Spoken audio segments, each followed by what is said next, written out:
In a dimension just sideways of yours, across the shattered fringes of time, one show dares to beam in the wildest, weirdest, and most dangerous tales ever told. From the smoking craters of dead moons and the hearts of sentient stars. These aren't your grandpa's sci-fi stories.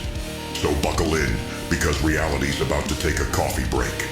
Starplanet One Shots is up next, only on Starplanet Darkside.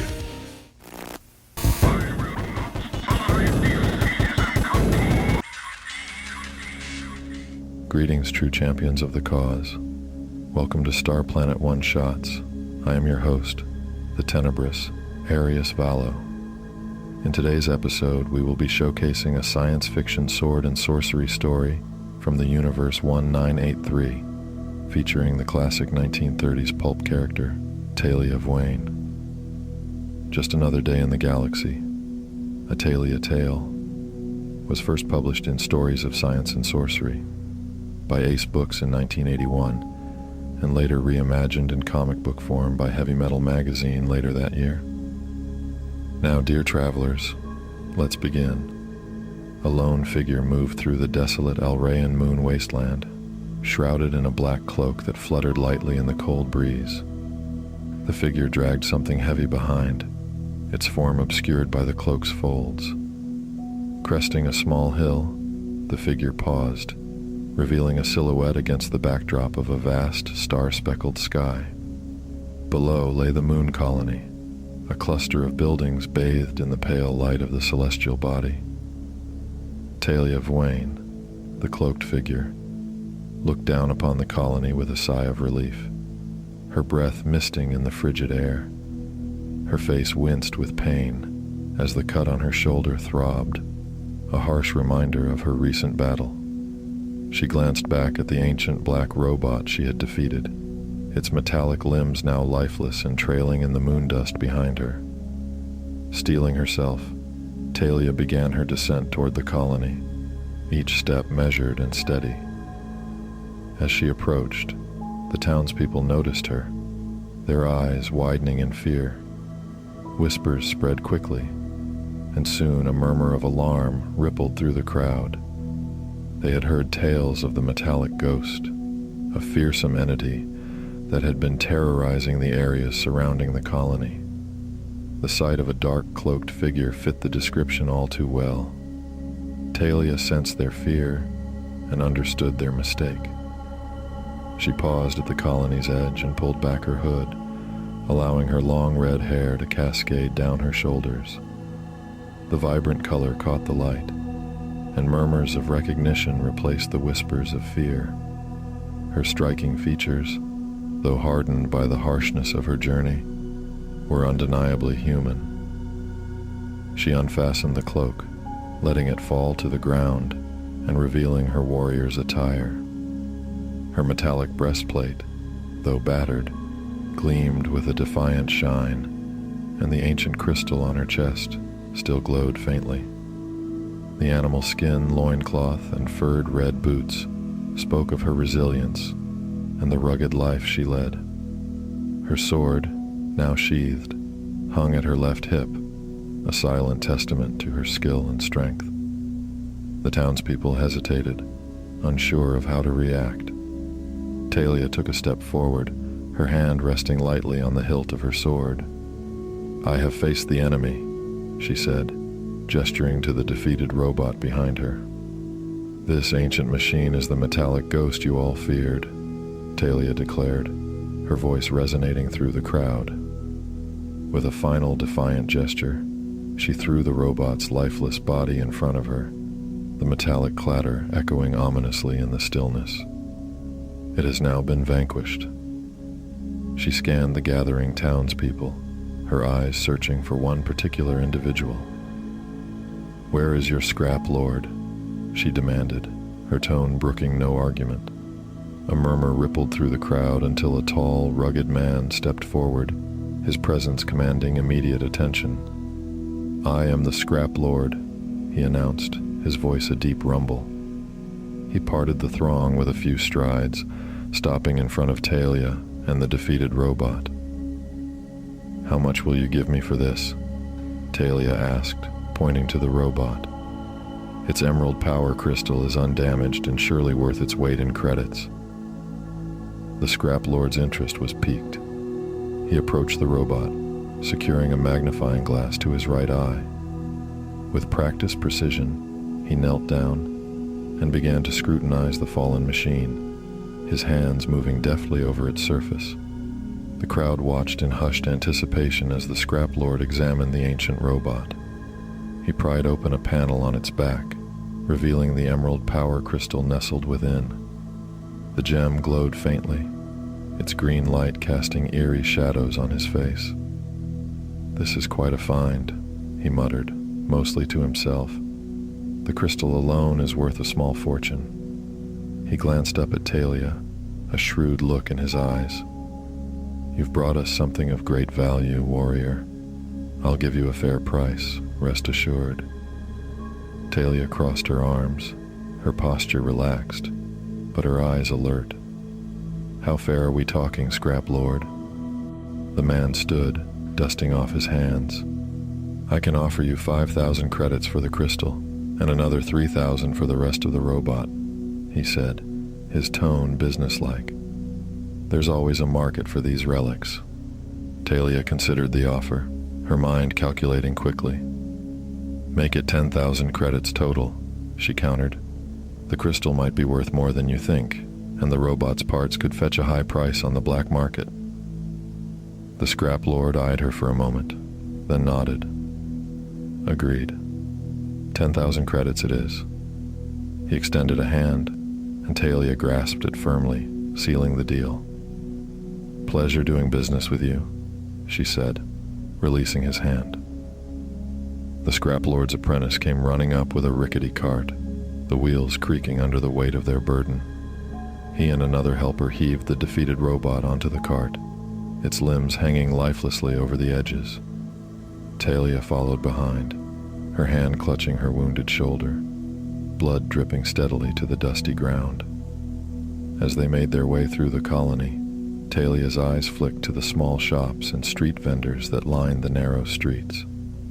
The market was bustling despite the late hour, lanterns casting a warm glow over the wares displayed on makeshift stalls.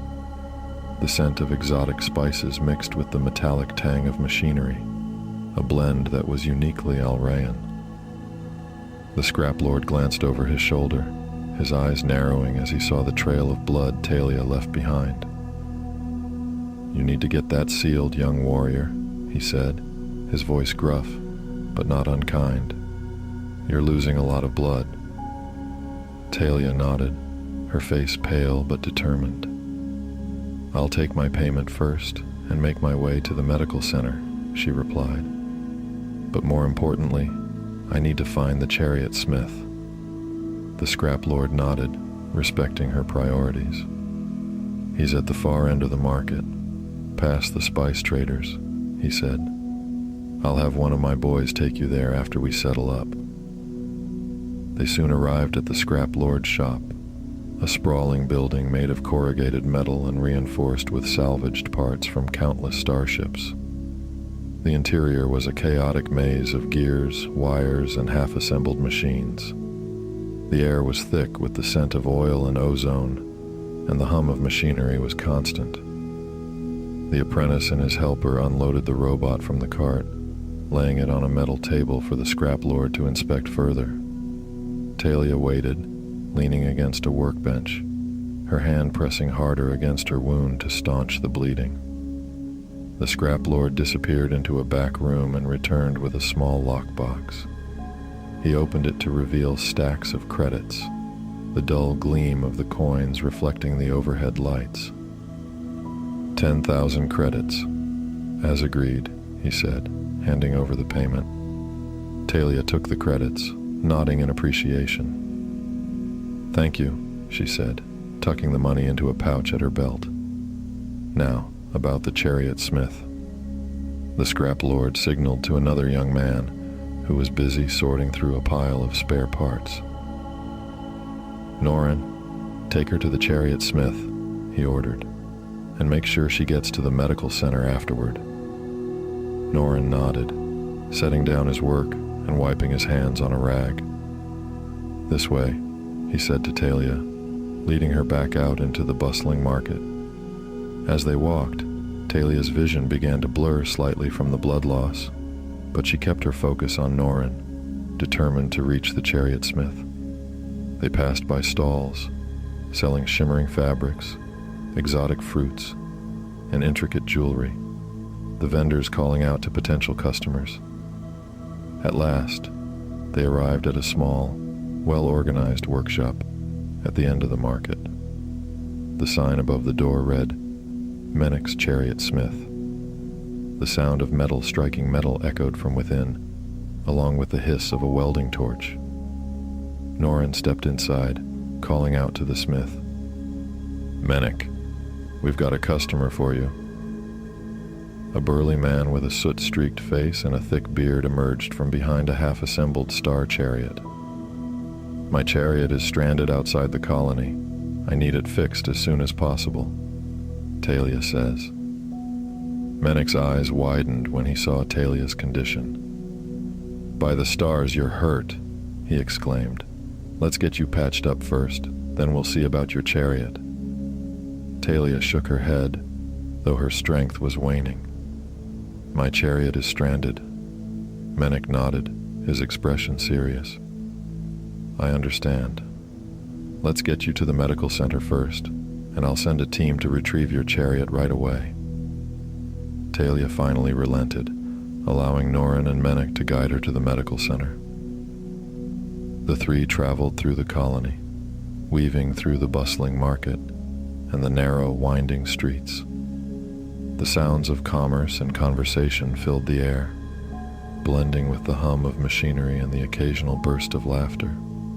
Norin and Menic moved quickly, their concern for Taylia evident in their hurried steps and the way they glanced back at her every few moments. As they approached the entrance to the medical center, a modest building with a faded sign and a row of emergency lights flickering dimly, Talia's vision blurred further. The pain in her shoulder pulsed with every heartbeat, and her legs felt increasingly unsteady. She gritted her teeth, trying to stay conscious, but the world around her began to spin. Just as they reached the doors, Talia's strength finally gave out. Her knees buckled, and she collapsed, the last thing she saw being the worried expressions on Norin and Menic's faces. "Catch her!" Menic shouted. The two men together eased her to the ground. A medic, alerted by the commotion, rushed out of the building. "What happened?" he asked, quickly assessing the situation. "She's wounded and losing blood fast," Joran explained. "We need to get her inside now." The medic nodded and signaled for a stretcher. Within moments, a team of medics had lifted Taylia onto it and carried her inside. As the hours passed, the colony outside continued with its daily rhythm, unaware of the small but significant victory that had taken place just beyond its borders. When Taylia finally awoke, the first thing she did was reach for her gear. Her hand closed around the lockbox, and she quickly opened it, her eyes scanning the contents. She breathed a sigh of relief as she counted her credits, ensuring that every last one was still there.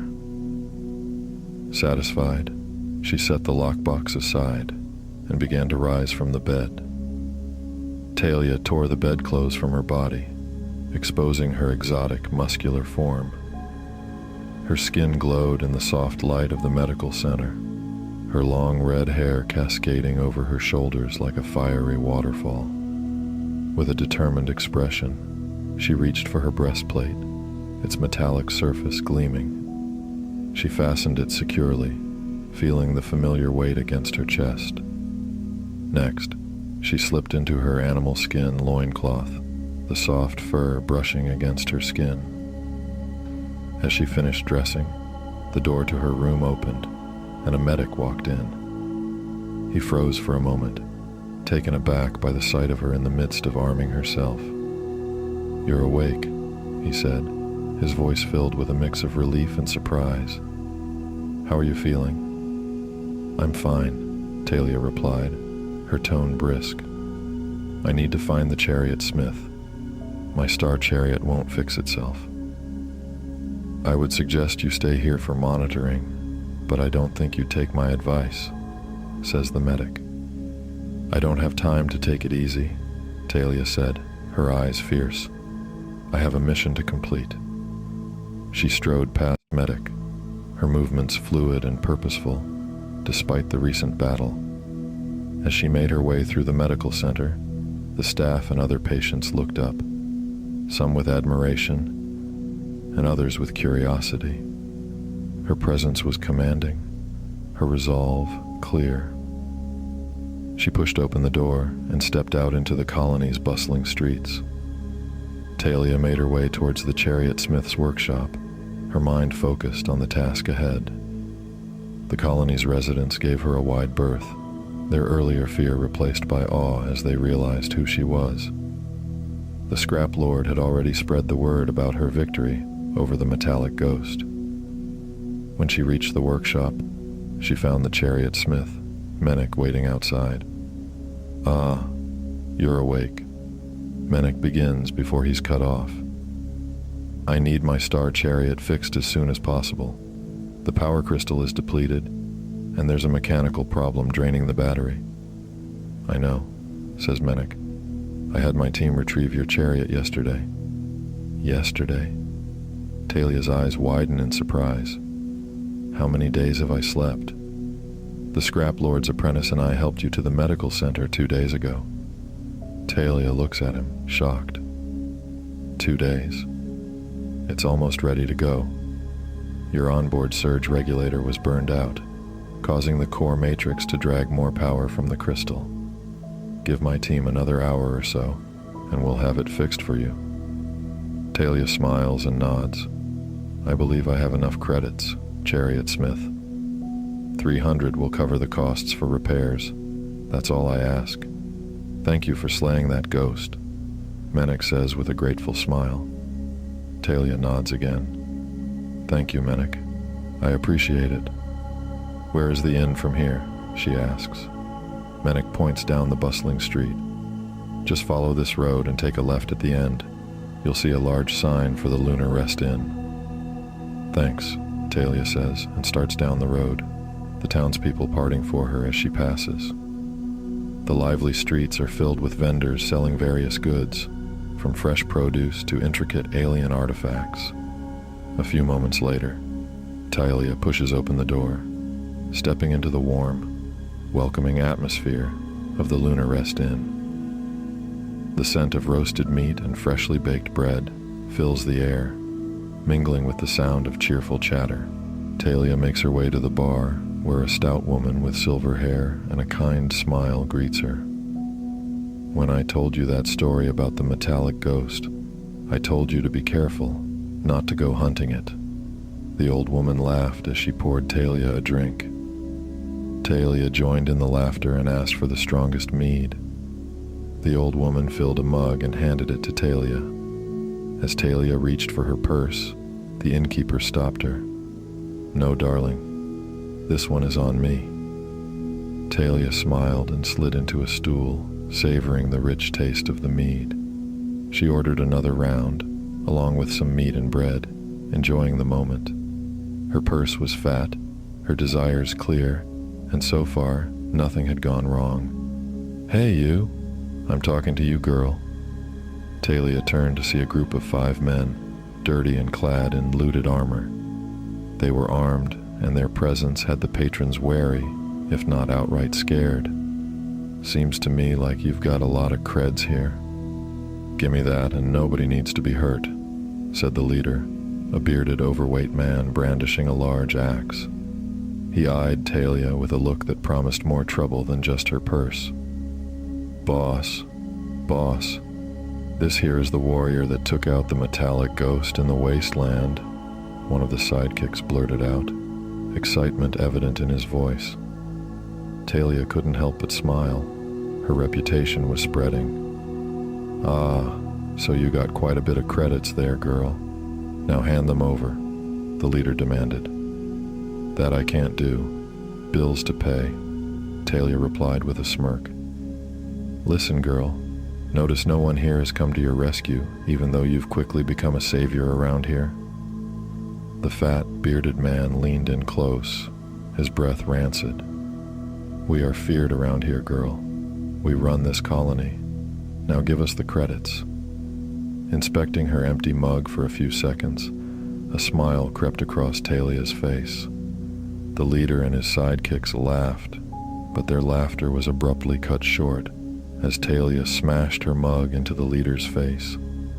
The surprise blow left him dizzy, and Taylia stood, grabbing her stool as a makeshift weapon. The remaining four, undeterred by their leader's predicament, charged her. But Taylia was ready. She swung the stool with both hands, crashing it down on one thug's head and knocking him out cold. The other three pressed their attack, pinning her against the counter. Their uncoordinated assault left openings, and Taylia took advantage. She drove a powerful kick into one man's stomach, sending him crashing into another. Then, with a mighty swing, she shattered the stool over the third man's face. With the last two dazed, Taylia leaped onto one, delivering a flurry of punches until he lay unconscious on the floor. The final thug, seeing his comrades defeated, looked at his sword, then at Taylia, and dropped his weapon. "Fleck this," he muttered, attempting to flee. Taylia grabbed him by the collar. The man squealed in terror. "You'll get those four out, but you'll also empty their pockets for me and for the innkeeper here." "For the stool," Taylia said, her voice cold. The man nodded frantically and set to work, dragging his unconscious friends out and emptying their pockets as instructed. The leader yelled out, "Stop, you idiot!" as he brandished his axe in front of him. "You dare make fools of us, girl," he roared, rushing towards Taylia. Taylia dodged his first attack, swiftly drawing her sword. The patrons began to move and flee the inn, sensing the escalating danger. The bearded man swung again, and Taylia deflected the attack with her sword, staggering slightly from the impact.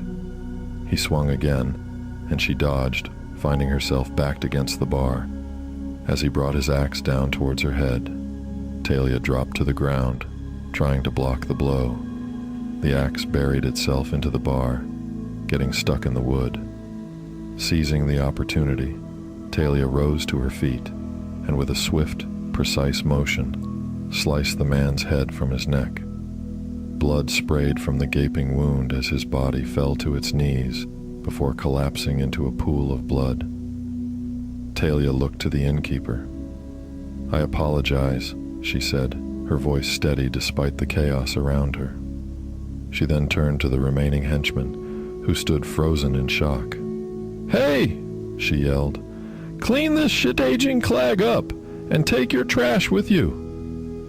Her voice echoed through the now nearly empty inn. The henchmen scrambled to comply, stripping off their clothing to mop up their fallen leader's blood the best they could, before dragging their fallen leader's body and their unconscious comrades out of the inn. The innkeeper watched in a mixture of awe and fear as Taylia wiped the blood from her sword and sheathed it, the tension in the room slowly dissipating. With the immediate threat gone, Taylia returned to her stool and ordered another drink. The innkeeper, hands shaking slightly, poured her a fresh mug of mead. "No charge for this one either," the old woman said, her voice wavering. And with that, true champions of the cause, our story has come to an end. I thank you for spending this time with us, and I look forward to seeing you again. Let your thoughts on the story be known in the comments. I truly look forward to reading them. So, until next time, please like, comment, and subscribe. And until our paths cross again, I have been your host, Arius Vallo. See you in the shadows, my love.